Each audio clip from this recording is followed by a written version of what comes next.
दोस्तों नमस्कार, मैं आपका दोस्त मनोज कुमार मिश्रा, एक फिलोसोफर और एस्ट्रोलॉजर में आप सभी लोगों का अपने YouTube चैनल एस्ट्रो और वर्ल्ड में हार्दिक स्वागत करता हूं। और आप सभी लोगों से रिक्वेस्ट करता हूं कि अगर आप लोग अभी मेरे चैनल पर नए हैं तो चैनल को जरूर सब्सक्राइब करें।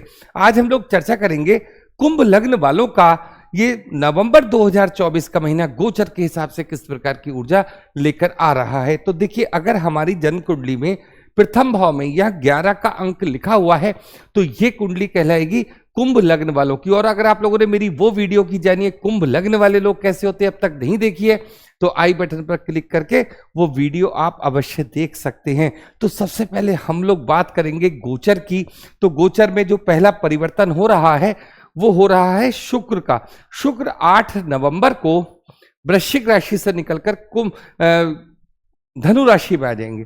और अगर हम बात करते हैं बुध की तो पूरा महीना बुध यहां आपके वृश्चिक राशि में चलेंगे, लेकिन 27 नवंबर को ये वक्री पोजीशन में पहुंच जाएंगे। अगर सूर्य की बात करते हैं, सूर्य 17 नवंबर को तुला राशि से निकलकर वृश्चिक राशि में आ जाएंगे। केतु अपने कन्या राशि में गोचर करते रहेंगे और राहु मीन राशि में गोचर करते रहेंगे। अब अगर मंगल की बात करते हैं तो पूरा महीना मंगल कर्क राशि में ही गोचर करते रहेंगे। अब गुरुदेव बृहस्पति वृषभ राशि में गोचर करते रहेंगे पूरा महीना, अगर और वक्री पोजीशन में रहेंगे। अगर हम लोग इस महीने के बड़े ग्रह, किसी बड़े ग्रह की बड़े परिवर्तन की बात करते हैं तो वह है शनि का परिवर्तन। शनि 16 तारीख को 16 नवंबर को मार्गी पोजीशन में आ जाएंगे। अब तक क्या चल रहा है, वो वक्री पोजीशन में चल रहे हैं। तो अब ये सारे ग्रह मिलकर हमें किस प्रकार की ऊर्जा प्रदान करेंगे, इस पर चर्चा होगी। तो सबसे पहले आप ये देखो कि हम स्टार्ट कहां से करते हैं, लग्नेश से। लग्नेश कौन है, शनि, और बैठे कहां पर है, हमारे प्रथम भाव में। मतलब लग्नेश ही हमारे लग्न में बैठे हैं। इसका मतलब ये होता है कि अभी जैसे ये वक्री पोजीशन में चल रहे हैं तो देखो, आपने एक चीज जरूर नोट की होगी कि जब शनि वक्री पोजीशन में होते हैं तो आपने ये देखा होगा कि मैं जितने भी मेरे काम हैं वो जो बने नहीं हैं, वो किस वजह से नहीं बने, कोई ना कोई ऐसा डिसीजन मैंने गलत लिया है अपनी लाइफ में कि जिसको सुधारने में मुझे समय लगा। तो ये वो समय है कि अगर अभी भी आपको कुछ ऐसा फीलिंग आ रही है कि मुझे कोई बहुत बड़ा काम करना है और उसमें कुछ मिस्टेक्स हो रही हैं, तो अभी आपके पास पूरे 15 दिन का समय है। आप अपने पोर्टफोलियो को, अपने सिस्टम को, अपने जीवन को जो भी दिशा देना चाहते हैं और जिस दिशा को देने में जो प्रॉब्लम आ रही है उसको आप अलग कर दीजिए। 16 तारीख के बाद शनि आपको पूरे आपकी मेहनत का परिणाम देने के लिए बाध्य हो जाएंगे। शनि के अंदर एक सबसे खास बात क्या होती है, अच्छे काम किए तो रिजल्ट भी आपको अच्छा मिलेगा, और अगर आपने अपनी कमियां फिर से छोड़ दी तो फिर आप वहीं के वहीं रहेंगे। तो टोटल ओवरऑल अगर हमें शनि से फायदा लेना है, देखिए वैसे कुंभ लग्न वाले लोग बहुत शीघ्र डिसीजन लेने वाले होते हैं और जल्दी ही अपनी मिस्टेक्स को दूर कर लेते हैं। तो अगर आपने इस तरीके की पिछले कुछ महीनों से मेहनत की है तो अब 16 तारीख के बाद आप उसके परिणाम को लेने के लिए बिल्कुल ऐसे हो जाइए कि आपको आराम से उसका परिणाम मिलेगा जो जो आपने काम किए हैं। अगर हम लोग बात करते हैं आपके 12th हाउस की, मतलब 2nd हाउस की, जहां पर मीन राशि में बैठे हैं राहु, तो ये बैठे किसकी राशि में, गुरुदेव बृहस्पति की राशि में राहु बैठे हैं। 2nd हाउस में राहु, 2nd हाउस किस चीज का होता है, हमारे लॉन्ग टर्म इन्वेस्टमेंट का होता है, हमारी बचत का घर होता है। इस तरीके बचत मतलब पैसे की बचत का, संस्कार का, हमारी वाणी का। तो यहां पर आपने एक चीज देखी होगी जो आप अभी महसूस कर रहे हो कि पैसा बहुत ज्यादा अभी आपके पास नहीं आ रहा, लेकिन आइडिया बहुत अच्छे अच्छे आ रहे हैं कि अगर मैं ऐसा करूं तो ऐसा फायदा होगा। तो ये जो आइडिया है एक्चुअली यही हमारा धन भी होता है, उसको हमें सिस्टमेटिक ढंग से आगे बढ़ना है। अगर आपको ऐसा लगेगा, देखिए नवंबर का महीना जो लोग शेयर मार्केट से जुड़े हुए हैं आपको ये देखने में लगेगा कि आज मेरा पोर्टफोलियो थोड़ा नेगेटिव हो रहा है, लेकिन अगर आप सिस्टमेटिक ढंग से चीजों को खरीदना शुरू करोगे, थोड़ा थोड़ा पैसा लगाओगे, तो ये वो नवंबर का महीना साबित होगा जो आगे चलकर आपको बहुत बड़े बेनिफिट देने के लिए बैठा है। बात करते हैं आपके 3rd हाउस की, तीसरी दृष्टि शनि की, मतलब लग्नेश की भी तीसरी दृष्टि यहां पहुंच रही है। और अगर मैं आपसे बात करता हूं कि यहां सूर्य की दृष्टि भी डायरेक्ट कहां पर पहुंच रही है, 3rd हाउस पे पहुंच रही है। तो यहां ये एक समय ऐसा बनेगा कि जो हमारे बहन भाई हैं उनके साथ हमारा विवाद अवश्य होगा।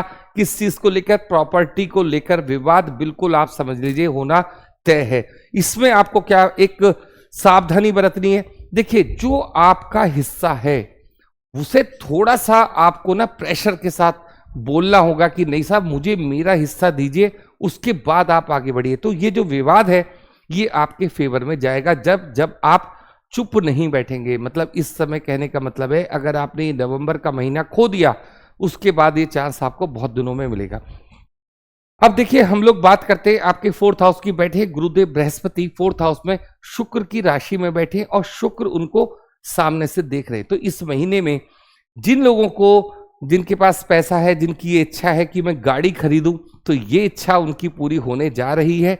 जिन लोगों को ऐसा लग रहा है कि मैं अपने घर को बहुत सुंदर बनाऊं, कुछ नई नई चीजें खरीदूं, तो ये सारी चीजें यहां होती हुई पूरी प्रतीत हो रही हैं। अगर हम लोग बात करते हैं आपके 5th हाउस की, 5th हाउस में का मालिक कौन है? बुध बैठा कहां पर है? 10th हाउस में बैठा हुआ है। ये कॉम्बिनेशन एक इस प्रकार का कॉम्बिनेशन है कि 5वां हाउस हमारे बच्चों का हाउस भी होता है, हमारी बुद्धि का हाउस भी होता है। तो यहां पर बुद्धि अगर आप देखोगे कहां पर है? पैसे को कमाने के 10th हाउस से इसका संबंध बन रहा है। कुल मिलाकर मैं आपसे ये कहूंगा कि आपकी सारी इच्छाएं, जो भी आप बिजनेस करते हो, जो भी आप सर्विस करते हो, उससे पूरी होंगी और ये एक अच्छा समय आपके लिए साबित होगा। अगर बात कर लेते हैं हम आपके 6th हाउस की, वहां पर नीच के मंगल बैठे हुए हैं। इसका मतलब यह है कि जो भी आप तरक्की कर रहे हो उससे लगातार लोग चिढ़ते हैं, लेकिन नए नए दुश्मन मंगल पैदा करते हैं और उनको भी फिर डिस्ट्रॉय करने का काम करते हैं। तो आपको ये नहीं सोचना है कि कोई मेरा पैर खींच रहा है नीचे को तो मैं पीछे हो जाऊंगा, बिल्कुल आप नहीं होंगे। मंगल उनका सबका इलाज कर देंगे। जिन लोगों को अभी जॉब नहीं मिली है, देखिए कुंभ लग्न वालों को जिनको जॉब नहीं मिली है, प्रयास थोड़ा सा अगर वो तेज कर देते हैं तो उनको जॉब मिलने की पूरी संभावना है। अगर हम लोग बात करते हैं आपके 7th हाउस की, थोड़ा सा दिक्कत आपको इसलिए होगी क्योंकि शनि की 7वीं दृष्टि हमारे 7th हाउस पे जा रही है। लेकिन शुरू के 15 दिन जो वक्री पोजीशन में है शनि, तो वहां तो एक ज्यादा तनातनी जो आपको महसूस हो रही है। 16 तारीख के बाद इसमें थोड़ा सा आपको ये देखने को मिलेगा कि हाँ ठीक है, अब संबंध थोड़े सही चल रहे हैं। दूसरी बात ये, 7th हाउस का मालिक कहाँ बैठा है? हमारे 9th हाउस में बैठा है। अभी छोटी छोटी बातों पर अगर हम लोग लड़ भी लेते हैं तो बाहर से क्या मतलब, हमारे जो बड़े लोग हैं वो आके बीच में हमारा फैसला भी कराते हैं। तो इस तरीके की अभी संभावना बनी हुई है। अगर हम लोग बात करते हैं 8th हाउस की, 8th हाउस में बैठे हैं केतु, और केतु आपको जो ज्यादा बड़ी समस्याएं हेल्थ वगैरह में आने वाली हैं उनको रोकने का काम यहां कर रहे। तो केतु का एक अच्छा प्लेसमेंट मैं यहां देखता हूं कि जो भी आपकी हेल्थ में थोड़ी सी भी कोई प्रॉब्लम आती है और आप डॉक्टर को दिखाते हो तो उसका इलाज भी मिलता है और आपको अब मतलब उस रोग से छुटकारा भी मिलता है। अगर बात करते हैं 9th हाउस की, यहां पर सूर्य मतलब कैसे होते हैं? थोड़ी लो एनर्जी में होते हैं। मतलब इसको हम नीच का सूर्य भी कहते हैं, वो एक अलग चीज है, भाषा है वो। तो यहां पर सूर्य की ऊर्जा कम है। मतलब मेरा कहने का सिर्फ आपसे मतलब यह है कि भाग्य की तरफ ज्यादा, आपको भाग्य से बहुत ज्यादा चीजें प्राप्त होने की संभावना बहुत कम है। आपको सिर्फ अभी अपनी मेहनत पर विश्वास करना है। जब सूर्य 17 तारीख को 10th हाउस में आएंगे तब आपको इस चीज का पता चलेगा कि अगर हमारी स्पाउस कोई जॉब वगैरह से संबंधित है, कुछ बहुत देर से वो प्रयास कर रही है, तो उनका जॉब भी लग जाएगा। ये चीज आपका एक नया मतलब सिस्टम भी शुरू होगा कि जब एक कमा रहा है अब 2 लोग कमाने लगे। ये चीज भी आपको 17 तारीख के बाद देखने को मिलेगी। बात कर लेते हैं हम आपके 10th हाउस की। इसमें शुक्र बैठे हैं और बुध भी बैठे हुए हैं। देखिए बुध मंगल के हाउस पे बैठ के बहुत अच्छा रिजल्ट देने की कोशिश नहीं करते। कहने का मतलब यह है कि अगर आपको, देखिए जो लोग अभी अनमैरिड है मान लीजिए, तो वहां क्या है कि वो उनके ऑफिस में ही उनको कोई ना कोई पसंद आएगा, उससे वो बातचीत भी करेंगे, ये सारे रिलेशन थोड़े आगे बढ़ते हैं। लेकिन जरा देर में गुस्से के कारण वो उनसे कुछ ऐसी बात अगर कह देते हैं जो उनको नहीं कहनी चाहिए, तो ये संबंध में खटास भी पैदा करता है। तो ये कॉम्बिनेशन बना हुआ है। इसका ये मतलब होता है कि बुध और शुक्र तो दोनों अपनी जगह बहुत अच्छे हैं, उसके बोलने का ढंग अच्छा होगा। लेकिन कभी कभी क्या होता है ना कि जब मंगल के घर में बुध है तो मंगल वाला प्रभाव भी व्यक्ति के अंदर आ जाता है, देखने को मिलता है। तो ये चीज से अगर आप निकलते हो तो ये पूरा महीना आपको क्या क्या चीजें फायदे की करा के देगा। सबसे बड़ी बात तो मैं आपको ये बताऊंगा कि ये इस समय जो कॉम्बिनेशन बना हुआ है कि गुरु और शुक्र एक दूसरे को देख रहे हैं, तो जिस चीज में आप हाथ डालोगे उसमें आपको प्रॉफिट होगा। पहली बात आप ये मान के चलिए। तो पैसे की दृष्टिकोण से कॉम्बिनेशन बहुत अच्छा है। और अगर हम थोड़ा लव वाली बात करते हैं तो उसमें केवल एक ही चीज का ध्यान रखना है कि आपको अपनी बात रखने में थोड़े से गुस्से का प्रयोग कम करना है। अगर हम लोग बात करते हैं जब शुक्र हमारा 9th हाउस मतलब 11th हाउस में आ जाएगा। 11th हाउस मतलब जहां पे नंबर 9 लिखा हुआ है, ये किसका घर है? ये गुरुदेव बृहस्पति का घर है। और स्वयं गुरुदेव बृहस्पति कहां बैठे हैं? शुक्र के घर में बैठे हैं। 8 तारीख के बाद आपको 2-3 चीजों का और लाभ मिलेगा। जब ये राशि परिवर्तन योग आपको दिखाई देगा तो आप ये देखोगे कि लाभ कई गुना आपका बढ़ना शुरू हो जाएगा। ये चीज भी आपको नवंबर में मिलनी है। लेकिन भाग्य की तरफ थोड़ा सा ध्यान आप कम दोगे कि मुझे ये चीज भाग्य से प्राप्त हो जाएगी, मतलब बैठे नहीं रहना है, काम करते रहना है। 17 तारीख के बाद आप ये देखोगे चीजें बहुत आसान हो गई आपके लिए।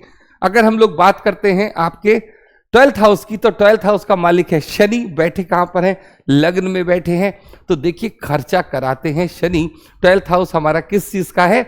हमारे व्यय का हाउस है। यहां अगर आप व्यय को इन्वेस्टमेंट में खर्च कर दो तो फिर तो कहने क्या, क्योंकि ये खर्च कराएंगे आपके।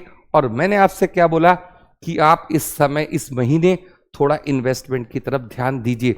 जिन लोगों की अभी मैरिज नहीं हुई है, कुंभ जात को, कुंभ लग्न वालों की, तो उनको मैरिज में थोड़ी सी अभी समस्या आएगी। मतलब अभी कोई ऐसा नया प्रोजेक्ट नहीं खुल रहा उन लोगों के आगे, कोई नया संबंध आया, आपने उसको ओके कर दिया, तो ये चीज अभी बनी रहेगी। नवंबर के बाद दिसंबर में ये संभावना देखी जाएगी।